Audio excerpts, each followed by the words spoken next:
It's going. Probably. You're listening to the Pintcast, where smart people in healthcare come to make noise. Here's your host, Jimmy McKay.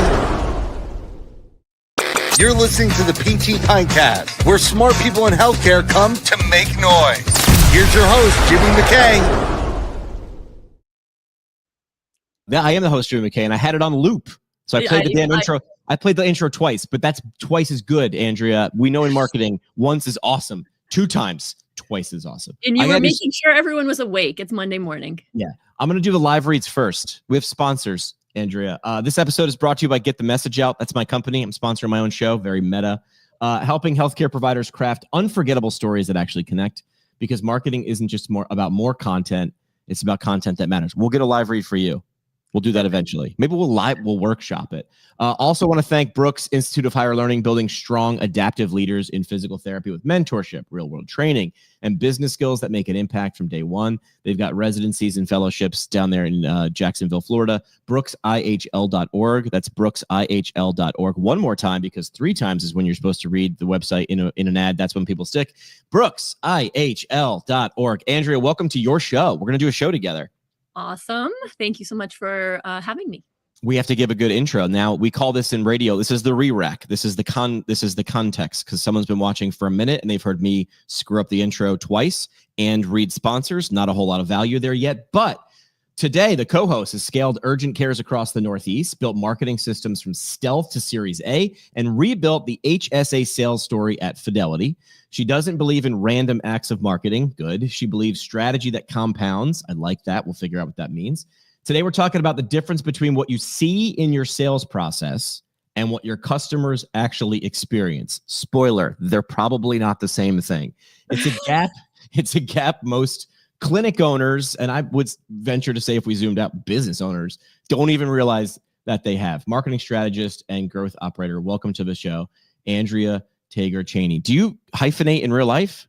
I don't. Legally, my last name is Cheney, but I've kept the professional maiden name for a while now. And the reason I ask, I'm like, as I was writing the intro, I was like, I've known her for 2 years. I'm like, I don't know what last name to use. My legal last name is Cheney.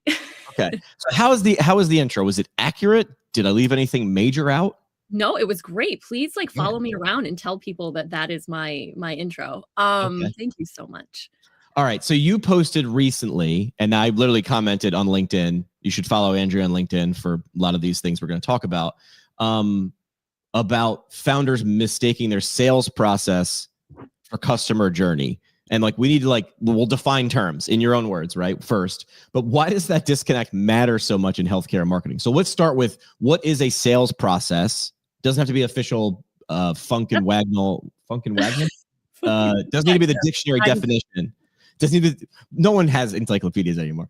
What is a sales process for the amateur, and what is a customer journey for the amateur? Then we'll get into why they matter. Definitely. So on the healthcare side, I've been on B2B, I've been on B2C. We'll sort of talk generally speaking. So sales process is internal process. Your customers or prospects never know what they shouldn't know what your sales process is. And that's internally what you are doing to, sort of from the point of marketing, is doing their thing to get some attention, to maybe to get some leads in the door. And then sales process goes, what do we do from here? And I think internally we sort of talk about the sales process and the marketing process as a funnel.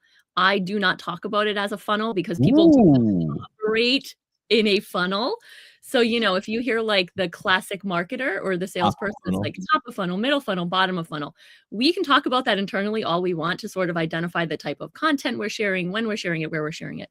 But that is an internal process. And I think sometimes what happens is people get caught up with that process and apply it externally. A customer journey is completely external. And so what you're doing with a customer journey, whether it's B2C, B2B, and Jimmy, you know this, is you are getting into the mind and understanding the behavior of your customers or your prospective customers. So what are their needs? What are their pain points? How are they living their lives? Where are they? It feels like a million years ago, HubSpot came up with this concept of inbound marketing. And you probably saw this recently on LinkedIn. Is I was all in on inbound marketing because it's human marketing. It's essentially meeting people where they are, right? And like getting in front of them when they need you. So you are needing to understand where people are, what their problem is and what they need. And then you're solving for that. So your sales process goes, oh, they have a need, and let's give them this piece of content, and then let's call them this many times, and then let's do this prescriptive thing. Humans are very messy. That, you know, it's sort of marketing is behavior, right? It's psychology. And so that's what we're thinking about when we think about the customer journey. All right. So now that we know what sales process and customer journey are, internal, external, what you want, they don't care because they're doing human. I always say, like on calls, most of our phone calls should be podcasts. That's when I was like, we need to have at least an exactly. I always say humans are humany. And every time you think that your message exists in a site, like I read people's everythings. Like, you know, I talk a lot, but I read a lot, as I think a lot of good marketers do. And I read a lot of things and say, dude, you wrote that thinking that the person would be sat down in a room like they have at a police station where it's just the mirror and a one table. And then we will now show you our message. Right. And that ain't how that's how your CEO absorbs your new commercial rollout. No one else is doing that. So why does that disconnect matter so much? We'll stay in sort of our world in healthcare marketing. Why does that disconnect happen? Why does it matter so much? And then we'll get to what the hell we do about it. Well, it happens, I think, because internally, you know, we are in this little vacuum, right? Internally, we're going, we have our product.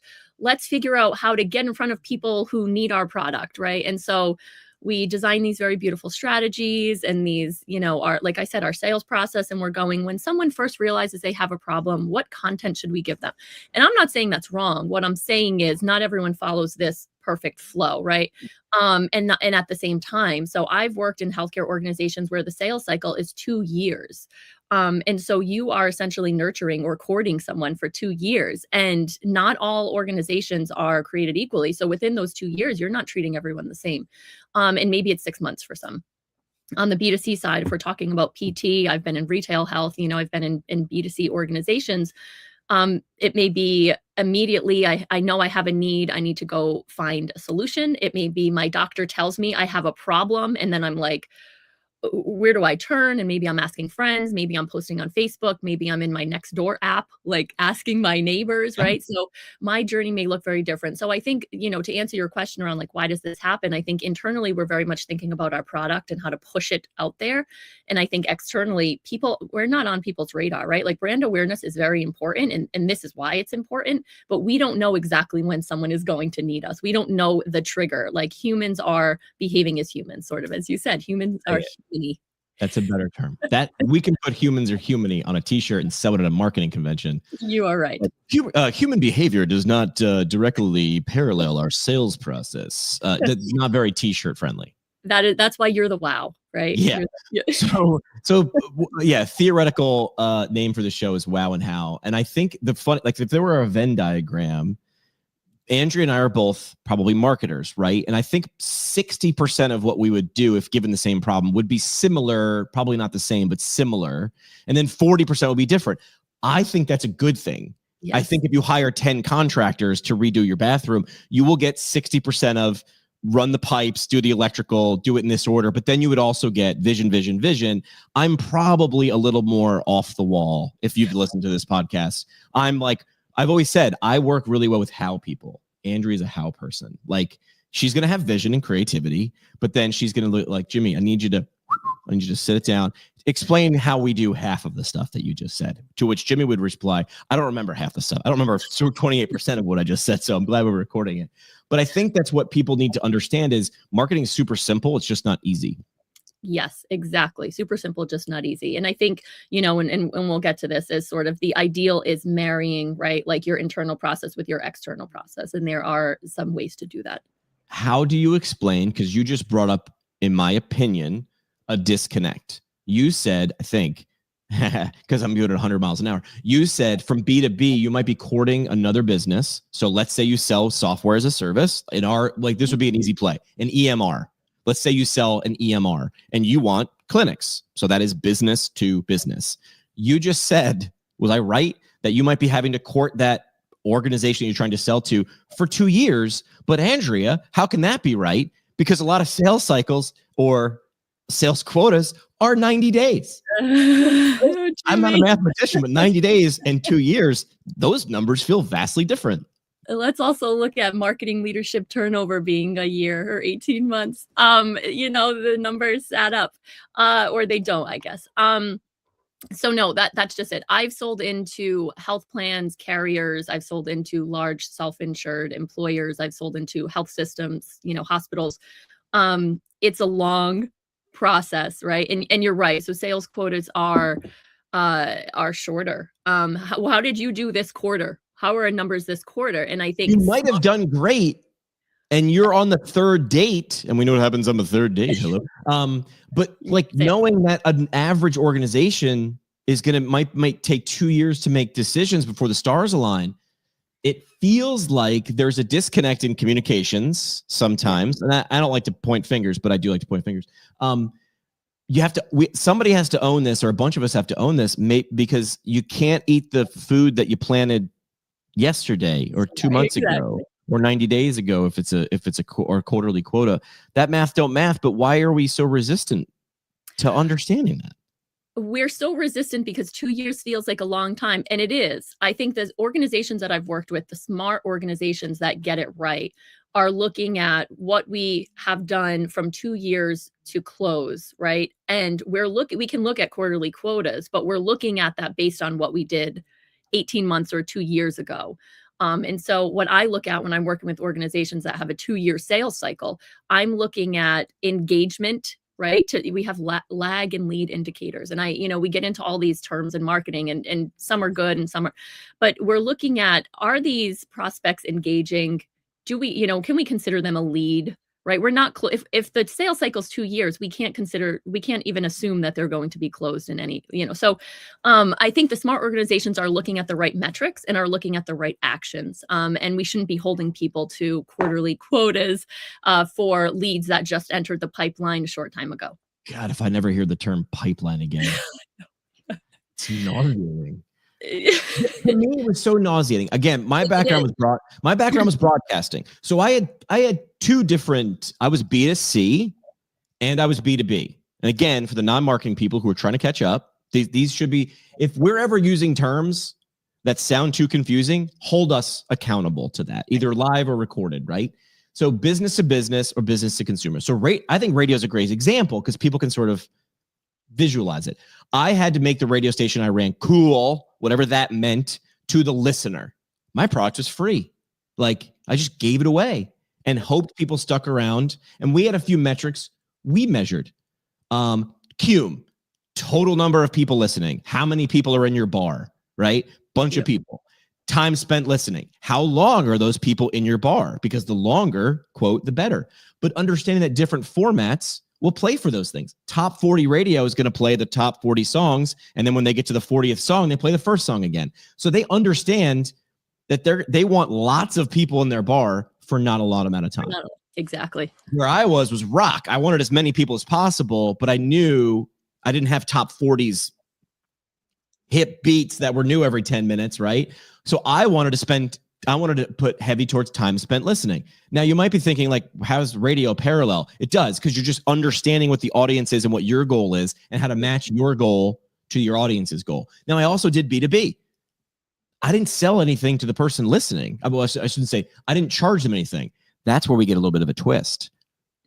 Music was not my product in radio. The audience who I got to listen was my product, because then I could take, hey, we have X number of people listening for this many hours every week. I could then turn to a car dealership or a restaurant chain or an insurance company locally and say, you want these people's attention for what we know. These are their demographics: age, sex, buying habits, amount of money, where they live, because it used to be this thing where, you had to be time and space listening at that time in a radius of the radio station.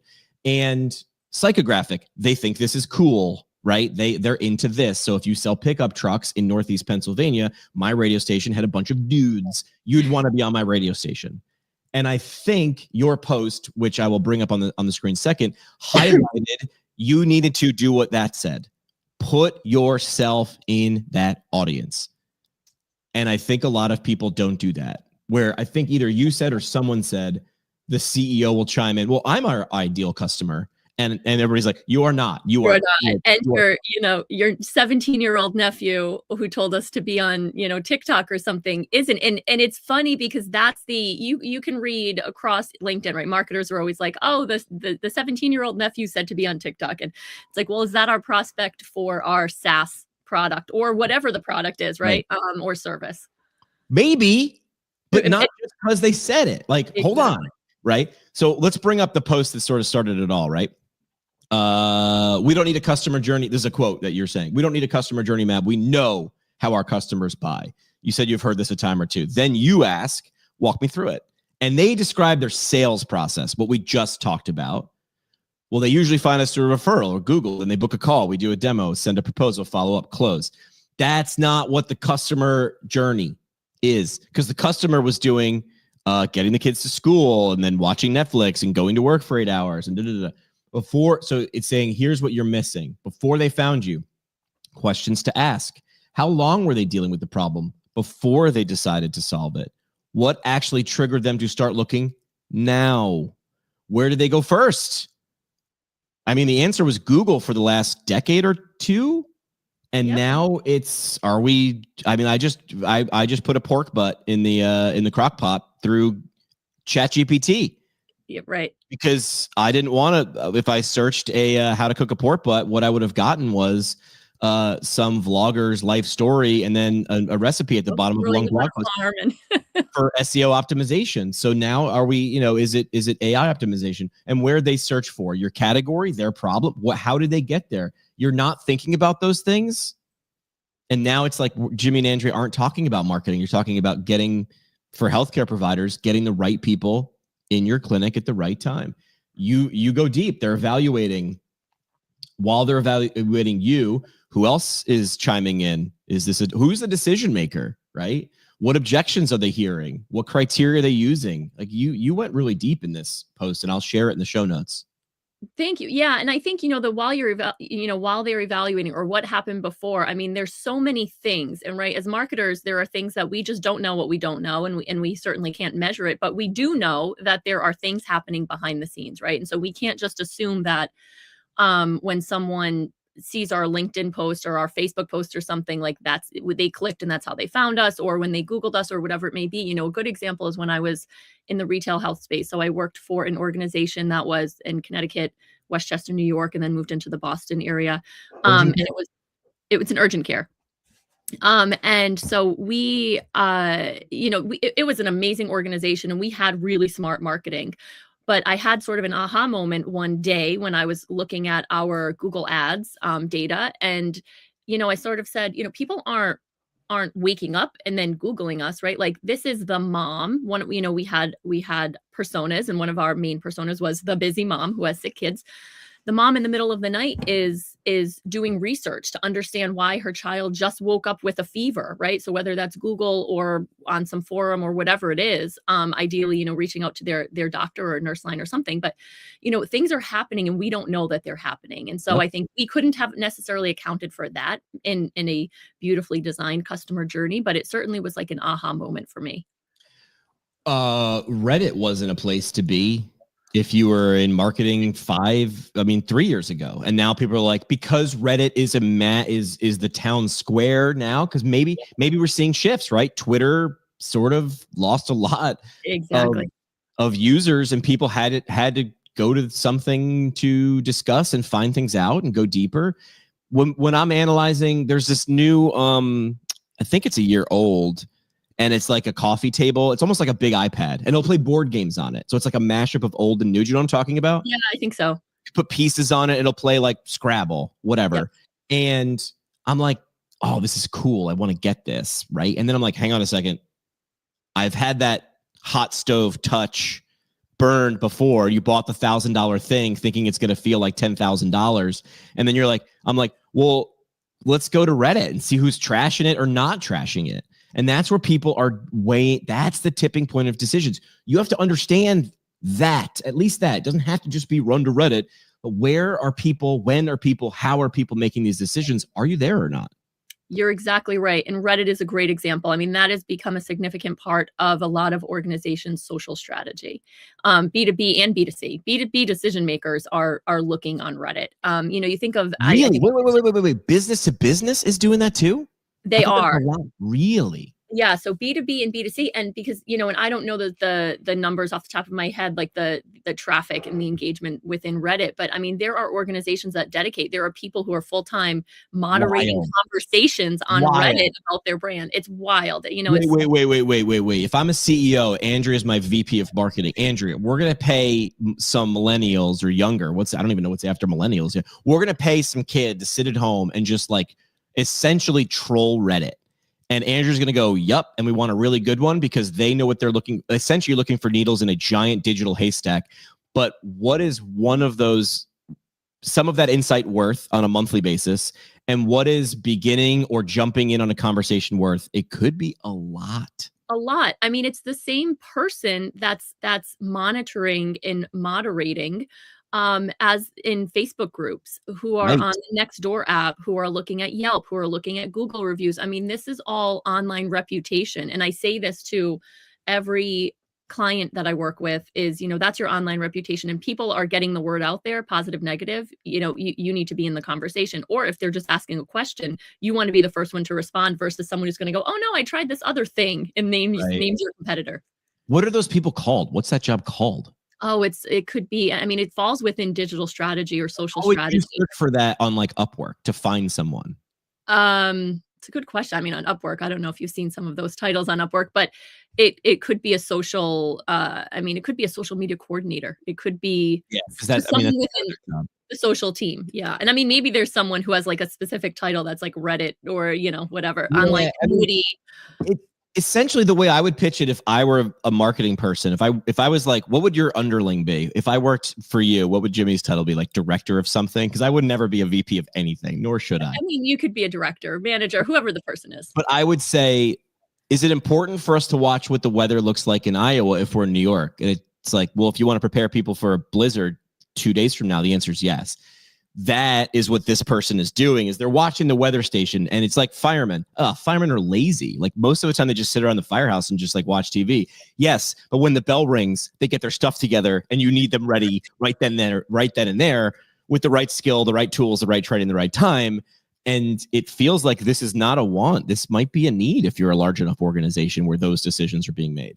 You just hit it. It's if you're a large enough organization. Right. But I think even smaller organizations need to figure out how to get that done. That does need to be someone's job, even if that's like off the side of their desk job, because it's not a nice to have. Yeah, it's exhausting because people will open, I'm talking directly like to PT clinic owners. And they're like, well, my job is to like be a PT and then like manage other PTs and then like make sure the bills get paid. And I'll hire someone to do billing. And you're like, yes, but now you have all these other problems. From your viewpoint, standing at the treatment table with people constantly coming in, if you were just a treating clinician, and there's nothing wrong with being a clinician, but if you're like, now I want to make the jump to owner, it is not just an owner with a little bit of a different title. You now have different problems from a different vantage point. Different problems. And it's one of those, you don't know what you don't know. And I think, marketing is a great example. That is a function that needs to be a dedicated function. And you need to sort of trust the experts that you bring in, because there are things, if you ask a PT clinician who made the jump, do they know they need to be paying attention to Reddit, for example? I don't know that they would know that. Yeah. When you hit a certain, well, that's where we talk about like personas. We go back to understanding your audience. Like, and a lot of times you'll do it by number of clinicians or number of locations. I think clinicians is probably a more accurate way of looking at it, because who knows how big a clinic would be in your world. But, or revenue. Someone doing $1 million to $3 million or $1 million to $5 million a year annually has different problems than someone doing 6 to 10 or 10 to 20. Like, mo money, mo problems. But I think it's mo money, different problems. Exactly, Jimmy. Yeah, that's exactly it. It's different problems. Yeah. I mean, I've heard, I think, do you know Marcus Lemonis, the prophet on MSNBC? You don't know Marcus Lemonis, the prophet? You and Marcus Lemonis would be best friends. Your brains you have some homework to do. Watch episodes. He's great. So Marcus comes in and he's like, he's a dude with money and knows stuff. and someone just like Bar Rescue comes in and is like, Marcus, we have a key lime pie company in the Florida Keys, and we don't know what's going on, but we're running out of business. Marcus goes down, and of course it's a reality show, but it's cool because you see his thought process. And he goes through everything. This is where like I get a lot of my paradigms from Marcus Lemonis. People, product, process. And he's like, it's one or two of those. Three of them can't be broken. You wouldn't be in business long enough to write me an email. One of them is probably broken. If it's two, we have red alert. So he breaks everything down with which one of those things is it? With the key lime pie business, it's like, does it take you too long to make a pie? Are your ingredients too expensive? That's a process problem. Or like, how are you getting them shipped? Well, people have to call us and then wait for Debbie to answer to order a pie. It's like, whoop, whoop, whoop. Why can't they online order? It's 2025. Like he would break that down. Or people, do you just make crappy pies? Are the people wrong? Your recipe's right, but the people wrong. And then product would be like, okay, you got great people, great recipe, but the product just nobody wants it. Like product market fit. So he breaks things down to those three sort of buckets. And usually you figure it out pretty quick. But just like therapy, you can't really analyze yourself. Like you can't therapy yourself. That's the magic. So where do companies go wrong with the post we were talking about, the customer journey and the sales journey? So I think where they go wrong is, getting back to when we said they're trying to look at it from their perspective. And I think what needs to happen is they need to align the two. You really need to start by understanding who your customers are. So before you get to the journey, you sort of need to know who you're talking to. When we're on the B2B side, my process I sort of go through is who's your ICP? Who do you think, is, and then, there's ICP is. Do what ICP is for people. It's an ideal customer profile. In radio, we called it Keith, right? Keith was 28 years old, lived in Northeast Pennsylvania. Like we literally had a name for this dude. Right. And so I think on the B2C side, we go straight to personas, which is fine and good. And so Keith is our persona on the B2C side. I think when we're talking on the B2B side, and, like I said, going across healthcare, there's, I've been on the B2B, I've been on the B2C. We need to understand if we're selling a SaaS product, for example, who are we selling into? I'm selling into health insurers, carriers, right? That is one of my ICPs. But within that ICP, I'm understanding their annual revenue, how many employees they have. There's some things across that we're going to say, this is the ideal segment that we're looking at. Within that, who are the personas? So if it's on the B2B side, am I targeting the CFO? Am I targeting the medical officer? Who are my decision makers? Who are my influencers? On the B2C side, is it Keith? Who is Keith? Am I targeting moms? Am I targeting, people 65 plus? What does that look like? So I think we need to understand who we are talking to, what their problem is, and then how we can solve that for them. And then we can go, okay, based on who they are, let's come up with some messaging to figure out how to solve it, right? You look across everyone, so many websites, and it's like, they're revolutionizing something, or they're transforming. That doesn't mean anything. Doesn't mean anything, right? It doesn't mean anything to anyone, I don't think. But so I think we're solving for. Do you want to know why it doesn't land? Because you're talking about you. If you're saying that, right? Like if you talk about me, it's the sexiest thing. It's the sexiest sound I'll hear all day. People are like, oh no, stop. Here, compliment. Like, no, stop. Keep going. But that you're revolutionizing blah, blah, blah, blah, blah. If Uber said we're revolutionizing taxis, people would have been like, cool story, bro. Tell it again. But how about, never have to wait for a ride to somewhere you want to go again? It'd be like, whoa, what? I have that problem. Tell me a little bit more. I'm not sold yet. That's not just add buy, but I'll get a little bit closer. So I think step one is stop talking about yourself so damn much. Talking about and I'll go back to urgent care. And I also, when I was in the PT space, did this too. But I remember one campaign in the urgent care space. I came up with no summer sick days. That was our messaging. No summer sick days. Oh yeah. You're getting back to, and all of the visuals, all of the words were around like getting back to watching your kids play sports, going to the beach, whatever it may be. Future. It wasn't about we fix a broken arm. We can do an X-ray, we can do whatever it may be, come in for a cough. But I think that's it. So it's stop talking about yourself, understand who you are trying to sell to, speak their language, and then you need to be where they are. And that's really what it comes down to. And it's simple, but not easy, as you said. Healthcare loves to say, meet your patient where they are. And then they'll immediately start talking about themselves. And I'm like, do you think Yoda ever had to sell himself to Luke? Like, he was just like, tell me about you. What do you want to become? And show me this, show me that, show me. You. And then he spoke Luke's words back to him. And he was like, I will follow you, Master Yoda, even though you're small and you have giant ears. So where do we go from here with this post? I think this post again, and I'll share it in the show notes so they can, because you gave 3 big sets of questions. Before they found you, a bunch of questions. While they're evaluating you, bunch of questions. After they buy or don't, a bunch of questions. To me, this should be turned into a PDF checklist, and you should run this question through every product, service, and audience. If you have one product and one audience, you only have to do this once. If you have one product and multiple audiences, again, multiple times. Multiple products, one audience, still multiple times. You understand what I'm saying here? Like you can do this. Apple's not a computer company. They're a creating things or connecting things company, but they have different campaigns for different products. They also have multiple audiences. Right.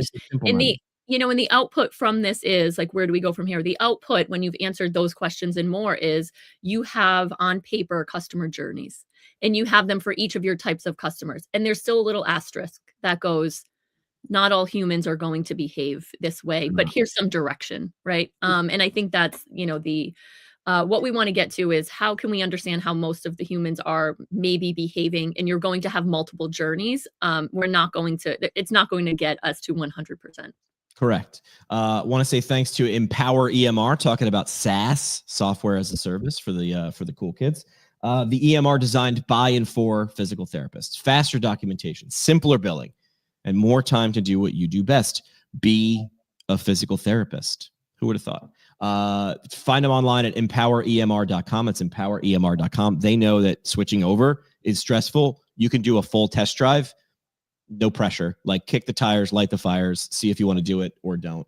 I do also like to do PSAs. This is one for an organization I've been involved with since PT school. Let's shine a light on Go Baby Go. You would love this idea. This idea is fantastic. They support kids with mobility challenges through safe, modified ride-on cars, because every kid deserves the joy of movement, even if they roll a little differently. They essentially go into, like, they'll take the battery-powered ride-on cars and then go to Home Depot to get pool noodles or PVC pipe, like anything you need to do to rewire the car for the kid, not the kid for the car.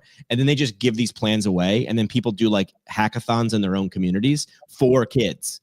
You can't mass produce custom stuff. Those two things do not make sense.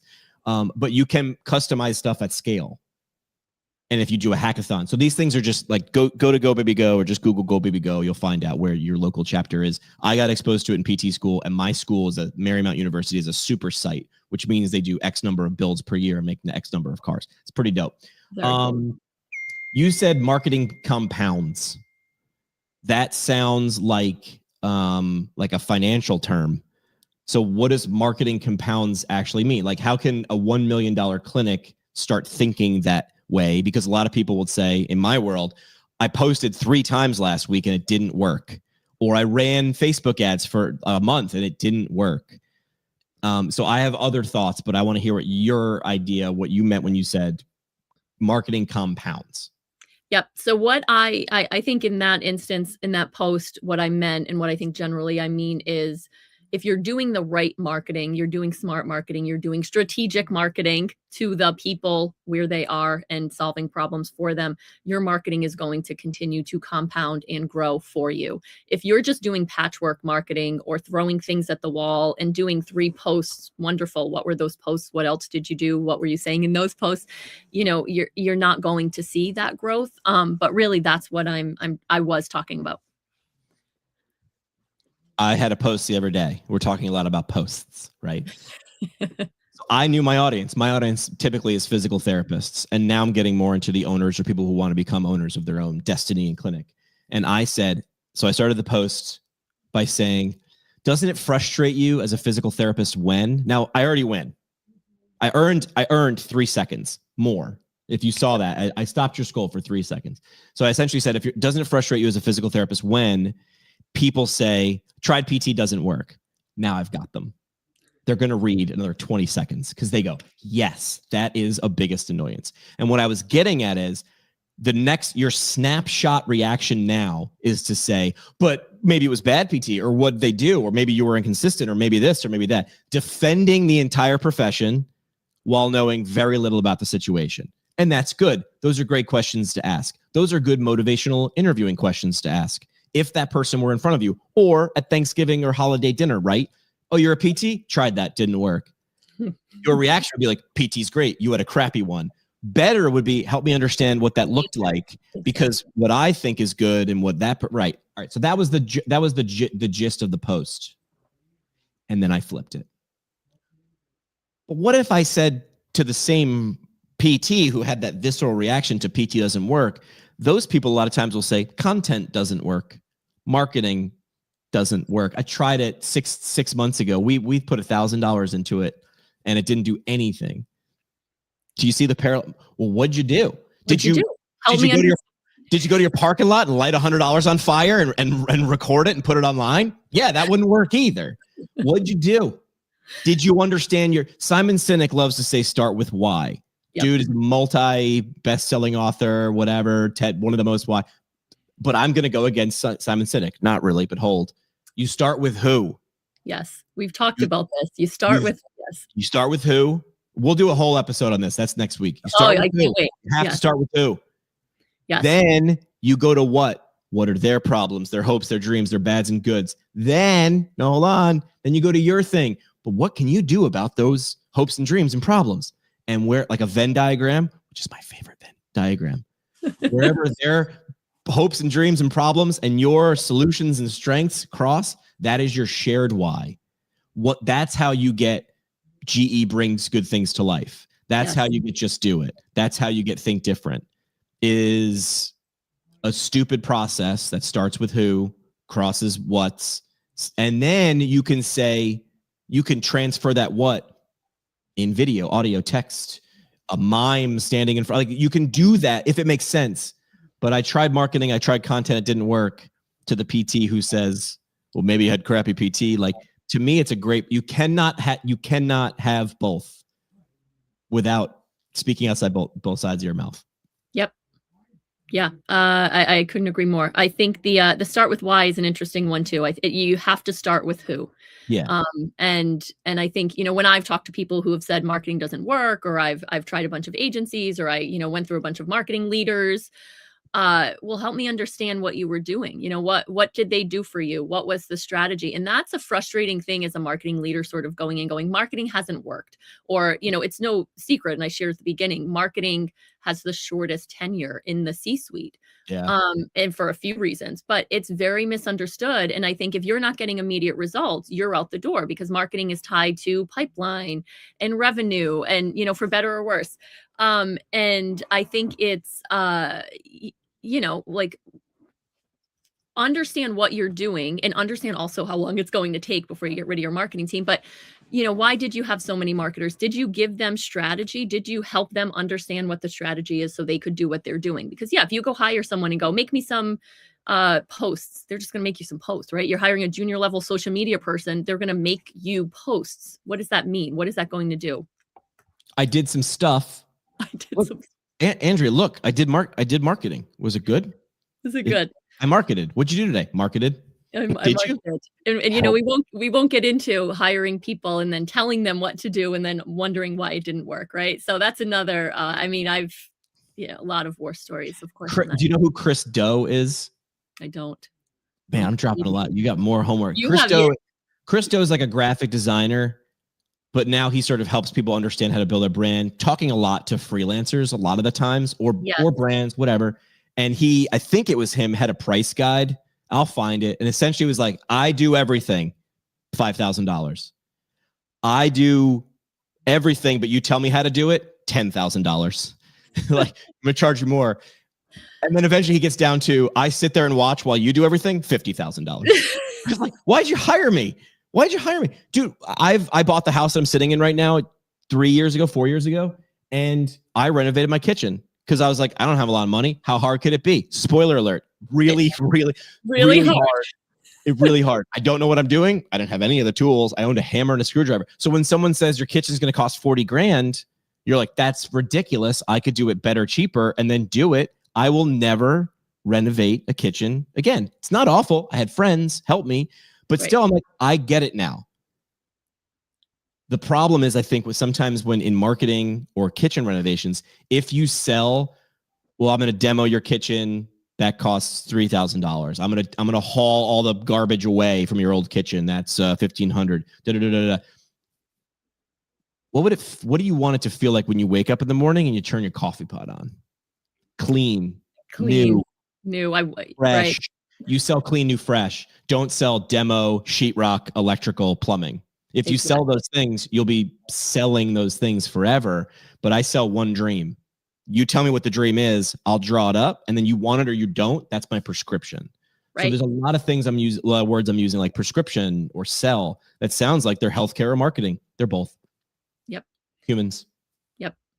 All right. So we figured out what marketing compounds. What does patchwork marketing look like in the wild? You just mentioned one of the things. I'll give you your first answer, which is post a bunch of things. So what are the purposes? Where are you posting them? What do they look like? Words, pictures, videos? So that's patchwork marketing, right? I mean, what else does it look like? It's throwing things at the wall, essentially, right? So people like activity. Activity feels productive, right? So I'm posting, I'm doing the things, I'm creating branded tchotchkes. I'm, like we did an ad. We're featured in this magazine. So patchwork marketing is exactly what it sounds like. You're putting a bunch of things together. You don't have a strategy behind it. You don't know why you're doing it. You don't know if they're the right things. It's sort of the extreme of just doing one thing because you think that one thing works, right? So I think in marketing, you need to be in multiple places, but you also need to understand what those places are and why you're there. Ideally, it's where your customers or prospective customers are. Can I put it back to physical therapy specifically? I had a great CI, and I'd be working with a patient. She gave me a lot of leash once she figured out she could trust me. And then every once in a while, she'd come up and she goes, "Why are they doing that?" And I got real nervous in the beginning. Like, she's asking me why I'm having the patient do that exercise. So I got real nervous. I was like, well, and then I started like doing like biomechanical and roll and glide and blah, blah, blah, blah. And she was just like, no, I don't know anything about the patient. I look at the chart. Just wanted to see why you're having them do that. I was like, oh, okay. And she would do this periodically. Why are they doing that? And I thought it was at first like an audit, but really she was just like, just always be thinking I'm going to ask you why you're doing that. And you just need to have a simple answer. She needs really the outside of her glutes that are really weak. So I'm doing everything I can and I'm trying to make it fun to strengthen those glutes. And she was like, keep it up. Why are you doing that post? Because it says on the thing that at 11 o'clock we post on LinkedIn. And I'm like, why? I think there is a place for patchwork marketing and it's in the marketing office. Yeah. That's the place you throw a bunch of things against the wall, but then it doesn't leave that room until you go, you act like, and I have this GIF like queued up at all times. This is what you're supposed to look like in the office in marketing. You're supposed to look like Charlie in Always Sunny with the red lines and you're doing the thing and you're connecting the dots. And it's like, that's what goes on in Jimmy's brain. What should come out is something that is digestible, clear, concise, consistent. But patchwork marketing gets patchwork results. I'll talk now to associations. Volunteer efforts get volunteer results. So patchwork marketing, patchwork results, volunteer, amateur efforts get amateur results. This maths. The maths. It's also called random acts of marketing. And I think what happens, I've seen it. So I've seen it in PT. I've seen it in other types of organizations across healthcare. Is an organization starts at zero. They're homegrown. It's a mom and pop, right? Let's talk about PT. One clinic. They do some marketing themselves. They start to grow. They grow word of mouth. There are other ways they grow. They hit a point, right? And so this is why I market myself as working with business, founders who are in the 3 million to 35 million revenue range. and from 3 to 35, they have very different needs and it looks very different, but I've been across all of those. At some point you need to start getting very strategic, and you need to start putting a strategy in place as to how you're going to maintain the patients you have and then also grow beyond that and scale, because what got you, here isn't going to get you there. Right. And I think random acts of marketing, by luck certainly helps some people get to a certain point. It's not going to help you get to that next level. Yeah. I have a new idea for the show name. Marketing Doesn't Work with Andrea. Love it. You know what I mean? Like, say the anti thing. Like, we're workshopping this. We had a bunch of ideas. We went to ChatGPT. We got cool, like the shift, marketing, whatever. And I'm like, you know what? Marketing doesn't work. And then we're going to talk about all the ways that it actually does work if you do it right. So exactly. I want to draw people that goes, yeah, it does. Those are the people I want to talk to. The people that already agree with us, I kind of don't want to talk to you. I want you to go do the thing. Marketing doesn't work. Great. Come enjoy, except I'm going to prove you wrong by showing you how it actually, what it does, what it looks like when it's done well. Jimmy, it's almost like the prospect. It's almost like the audience and you're speaking to them. Right. Doesn't it feel good though? Like, and I know we use extreme examples and sometimes that's good and sometimes that's bad. Like talking about Apple, like it's like in PT, it's like if you get a high school football player and they're like, I want to be Patrick Mahomes. So I'm going to do all the exercises that Patrick Mahomes is doing. And the problem in rehab with that is like, you're not there yet. You don't have to do those exercises. You need to do the exercises Patrick Mahomes did when he was 15. Exactly. Do those exercises, right? And like, again, why are you doing that exercise? Patrick Mahomes does. That Patrick Mahomes is a freak of nature. And he also did a bunch of the basics really well. So I'm going to have you do that instead. I want to do the same thing, but marketing. So it's like, but Apple does 2 lines and I'm going to go, cool, but they've got 30, 40, I don't even know how many years, decades worth of brand. And I like to talk about branding from where the term came from. There were some cow pokes out on the range who didn't know whose cow was who. So they heated up some iron and put their logo on things. So people look and think branding's a logo. Branding's warming it up, people. Branding's making it hot. So when it touches you, it burns itself in. Exactly. You're looking at the logo. I'm looking at the verb. I want you to verb, not noun. Woo, look at that. I just made that up. I'm not even sure if that's grammatically correct. But people will be like, well, I'm just going to do what Apple does. And I'm like, you're not there yet. You're not there. And that's why you have to build it's a foundation. You need to do this stuff before you can get to here. And branding is, we'll probably have an entire episode on that. Branding is near and dear. You can't have growth without brand, but brand alone is not going to get you growth. Right. Brand's not your name. Like Google's a dumb name. It's a dumb name. That's not really what now Google is now the thing you now have a, like if I said Google has a cologne, you'd maybe almost be able to figure out what it was. It's like, kind of like geeky, right? Like if Google was a dude, like, all right, let's go right back to this. Here's a perfect personification ad campaign. That is Chef's Kiss. And the timing is right to bring this back for anybody who has balls enough to take it back over. Do you remember Mac versus PC?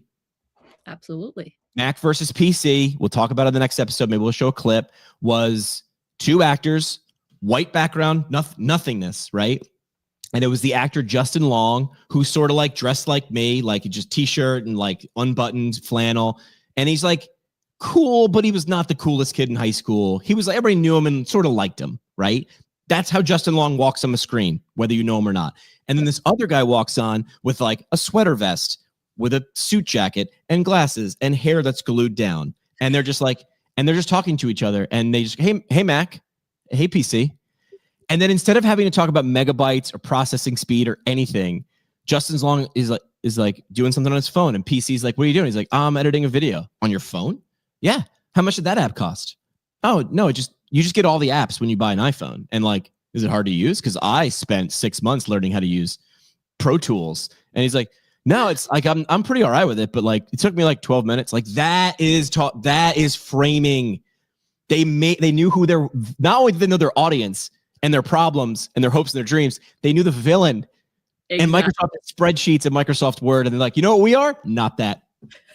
Chef's Kiss. No notes. It's a good one. Oh, so good. I wanted to bring that back, and we still might. If Patrick is listening, I'm going to send him this episode. I'm going to say, Patrick, at 49 minutes in. So they make vestibular goggles. I showed you this once, right? did, yes. They make goggles that essentially to really figure out what's wrong with someone's brain if they have a vestibular issue, if they have something wrong, if it's a vestibular issue, and if it is, where, is very difficult. The problem is, Andrea, you need to be able to look at the person's eyes. Is it spinning? Is it torquing? Is it nystagmusing? In what direction?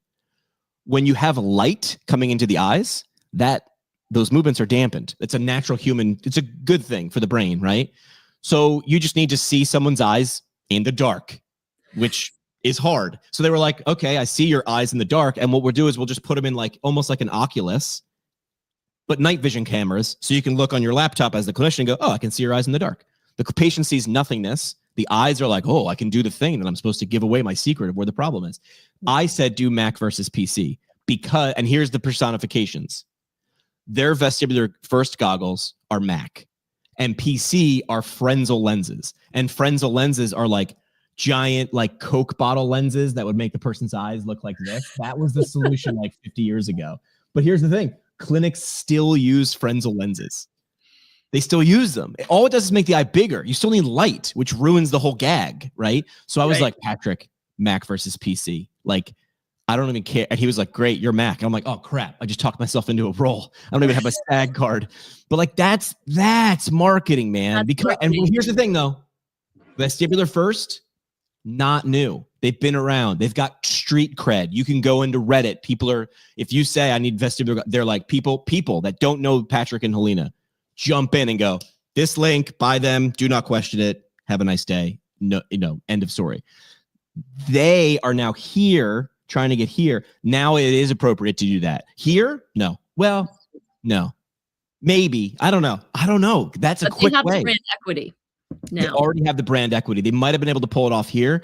I think it would pop here because all their raving fans would go, yes, that is it. You put my words, I hear my words coming out of your mouth, is the sexiest thing on the planet. No summer sick days is what moms are thinking. Yes. That's their problem now. It wasn't their problem 7 years ago. Their problem 7 years ago is where do we go on spring break? Their problem now is summer sick days. Why? Because something happened on spring break, and now we got summer sick days. Their problem then was no spring break sick days, yes. Right? Like now they're trying to get but that could be a campaign for urgent care because you're talking to the mom that 7 years ago she was at Daytona Beach, right? Swipe right on Uber, swipe right on Tinder. Yeah, but you could say those things if you're positioned right. All right, we've got 8 minutes left. We're gonna do this, I don't know, weekly. Yeah. You were hesitant to do this at all because you're like, I'm not a podcast person. And I'm like, Andrea, every one of our phone calls where I randomly call you and I'm like, what do you think about that? That's a podcast. This is a podcast. That's a podcast. I will ask last question. Well, I have other questions. No, you know what? Let's jump to the game. I'm going to save this question. Okay. We're going to do a game. And I think I have a stinger for it. Hang on. Yeah. I'm just going to play this thing. Okay, game time. It's called Mushy or Mighty. Okay. Mushy or Mighty. If your clinic's marketing feels like a bunch of disconnected tactics, we can help you turn them around in a game called Mushy or Mighty. I'm going to read a few positioning statements. You say if it's mushy and then why. Like, why is it mushy? Just a line or two. And then, or it's like, I was not prepped for this. Like, yeah, no, I like when you're not prepped for things. Like or Mighty. And then just tweak in one sentence. So here it is. We provide top tier rehabilitation services for all ages. Is that mushy? Why? I don't know what top tier rehabilitation services are. What does that mean? I mean, all ages, great. I know that I can take my child or my parent or whomever, but I don't know what that means. And you see, we are excellent evidence-based clinicians all over the place in job postings, in position statements on websites. We don't know what that means. No. We're the only PT clinic in Manhattan focused exclusively on runners returning from ACL surgery. Love it. Mighty. Why? I know exactly what they do. You speak to me if I am a runner returning from ACL surgery. Right. But I'm a 15-year-old wannabe football player. You're like, it doesn't feel like me. That sounds like, but I want everybody. You might want lots of people, but you don't want everybody. Exactly.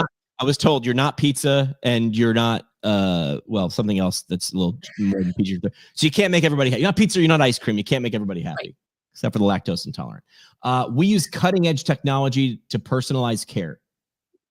Mushy. Still mushy, right? It's close, but you're missing things. You're missing things. I mean, I think I was hesitant because I've been in healthcare for so long. I've heard so many versions of that. And in B2B, I think, other B2B buyers might go, oh, that sounds cool. But also, I don't know what you're doing. This is also, we use cutting edge technology to personalize care. Care for who? Like this feels like I took a technical writing class in high school with Mr. Mooney. And I took it because I just didn't want to have an extra study hall. And you would do exercises like, he'd be like, hey, the exercise today, write down the instructions on how to make a peanut butter and jelly sandwich. Did you ever do this before? No. Great exercise. So you're like, well, I'm going to be done. And he's like, when you're done and it's perfect, you can leave and go roam the halls. I don't care. He knew damn well no one was going to do it perfect. So step one was like, take the jar of peanut butter and open it. And he was like, okay. And he took the jar and left the room. And you were like, what just happened? Mr. Mooney just left. He was like, you said take the jar. Yeah. Well, I left. Take the jar where, dumbass? And you were like, oh, he's going to do everything literally. Exercise. And then level 8 was like, teach me how to tie my shoes and text only. And you were like, take the lace. Oh, don't take the lace. I know what he's going to do with take the laces. It's like, and then you start going the other way, which is like, grasp the left lace in your first, second, and third digit. And now when you're writing, you're like, this is insane. It's like, there's a happy medium. There is a happy medium. Last one, trusted by physicians across the region. It's mushy because I still don't know what they're trusted for. I like the endorsement that they're trusted by physicians, but that's not what I'm leading with. I don't know who you're talking to or how you can help me. I call this this is like an idea part. It's like when I'm like, I got 20% of something, and when I find the other half, it's going to be great. So I put this in a swipe file, like save this for what? I don't know. So this is 4 to 5 dentists agree, but if you have to immediately preface it by saying our toothbrush or toothpaste. Exactly. Because whatever, it's trusted by physicians across the region. Yep. All right. That was mushy or muddy. Maybe we'll bring that one back. Maybe we'll mix up the game. The last thing we do on the episode, did I prep you for this? We have a thing called the parting shot. This is the parting shot. One last mic drop moment. No pressure, just your legacy on the line. No pressure, just your entire legacy on the line. Brought to you by Brooks IHL, helping PTs lead beyond the clinic through expert coaching, leadership training, and real-world business skills. Brooks IHL, where future leaders are built. Find them online at brooksihl.org. That is brooksihl.org. So the only thing you have to do here is just, what's one idea or concept you would just leave with the audience? You can reiterate something probably with what we're talking about, but here's why I do this. Number one, it tells the guest that we're wrapping the episode up. So, hey, wrap it up. Also, great clippable clip for socials, right? Because you're going to drop the mic here. So I'm going to drop the mic. I mean, it's pretty simple. So I think my one piece of advice is know your audience, know who you're talking to, and then speak to them about them. Sexiest thing they're going to hear all day. I forgot to mention something you said before. It does feel good to be busy. It feels good to do action, but make sure that action has direction, right? That's what a vector is. It's magnitude and direction. You have to have both of those things. I forget who said it the first time, but it is stuck, which is make sure it doesn't look like a monkey humping a football. A lot of things happening, but nothing actually getting done, right? There's a lot of motion, which is it good? I don't know. The monkey's humping the football. Do we want that? Don't know, but look how much is happening. There's a lot of stuff going on. That doesn't mean it's good. I'm going to share the link in the show notes to find Andrea's post we talked about. If you want to be able to peek in on the brain of someone who's done it with small, medium, large companies across a bunch of things, but a lot in healthcare, Andrea is someone you should she's giving away the free. It's the free on LinkedIn. And then you double click and you're like, yeah, I should probably have someone like Andrea on my team. You can get her what's called fractionally, which is like all of Andrea for some of the time. And then you don't have to pay for all of Andrea's time. So that's what fractional is. Andrea, thanks for doing this. Right now, the leader in the clubhouse for the name of the recurring show is Marketing Doesn't Work. I think that's the one. We'll do it again next Monday. Thank you. That's it for this one, but we're just getting warmed up. Smash follow, send it to a friend, or crank up the next episode. Want to go deeper? Hit us at ptpintcast.com or find us on YouTube and socials at ptpintcast. And legally, none of this was advice. It's for entertainment purposes only. See, Keith, we read the script. Happy now? That's it for this one, but we're just getting warmed up. Smash follow, send it to a friend, or crank up the next episode. Want to go deeper? Hit us at ptpintcast.com. Or find us on YouTube and socials at ptpintcast. And legally, none of this was advice. It's for entertainment purposes only. See, Keith, we read the script. Happy now?